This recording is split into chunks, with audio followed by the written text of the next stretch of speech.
इस सेशन के अंदर हम कॉनकॉर्डिनेट के फंक्शन को समझने की कोशिश करेंगे।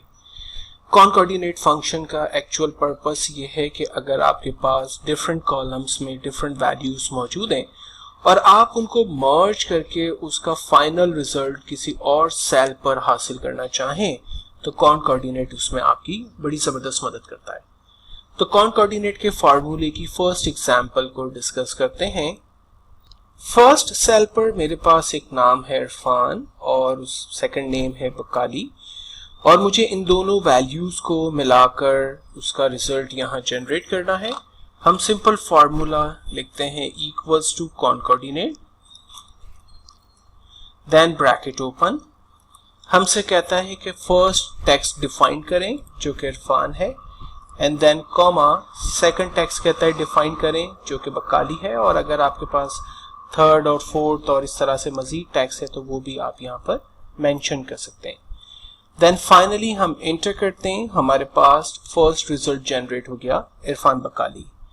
लेकिन आप नोटिस करेंगे कि जब इसने रिजल्ट जनरेट किया तो दोनों नाम के दरमियान यानी दोनों वर्ड्स के दरमियान किसी भी किस्म का स्पेस नहीं है। अगर मैं ये चाहता हूं कि वो दोनों नाम को मर्ज तो करे लेकिन उनके दरमियान स्पेस भी जनरेट करे, तो ऐसा करने के लिए हम लिखते हैं इक्वल्स टू कॉनकॉर्डिनेट,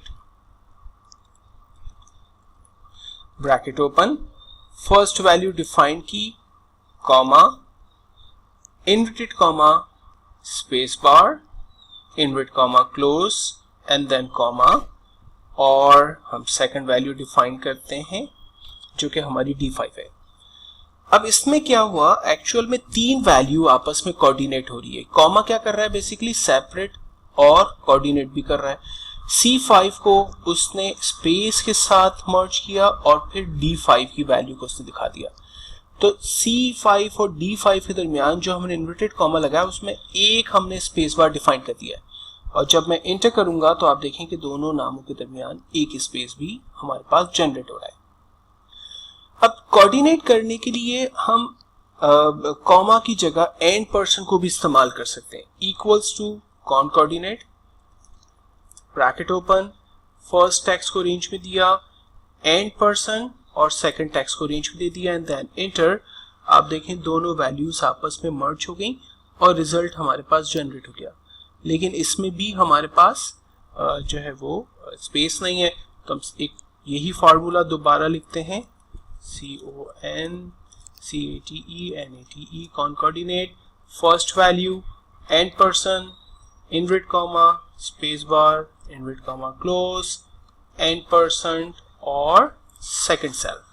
तो अब क्या करेगा, ये जो कॉमा हम पहले लगा रहे थे ना बीच में एक्चुअली सेल्स को सेपरेट करने के लिए, तो यहाँ पर कोऑर्डिनेट करने के लिए हम एंड पर्सन को इस्तेमाल कर रहे हैं एंड देन इंटर।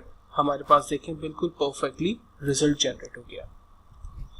मैं ये चाहता हूं कि फर्स्ट नेम के बाद कॉमा आए और फिर सेकंड नेम आए और स्पेस भी हो, तो कोई मुश्किल नहीं है। CONCATENATE, concatenate, first value, comma, inverted comma and then comma, space bar, inverted comma close, comma and then second value. अब ये जो स्पेस के दरमियान हमने कॉमा दिया है ना, ये क्या करेगा, हमारे पास जब स्पेस बार जनरेट करेगा तो उससे पहले फर्स्ट नेम के बाद जो है वो एक कॉमा जो है वो हमें डिफाइन करेगा। तो कॉनकॉर्डिनेट एक्चुअल के अंदर दो वैल्यूज को या दो से ज्यादा वैल्यूज को अगर आप आपस में मर्ज करना चाहें तो कॉनकॉर्डिनेट के फार्मूले के साथ ये काम आसानी से परफॉर्म कर सकते हैं। और कॉनकॉर्डिनेट करने के लिए आप वैल्यू के दरमियान कॉमा या एंड पर्सन की मदद लेकर ये काम परफॉर्म कर रहे होते हैं।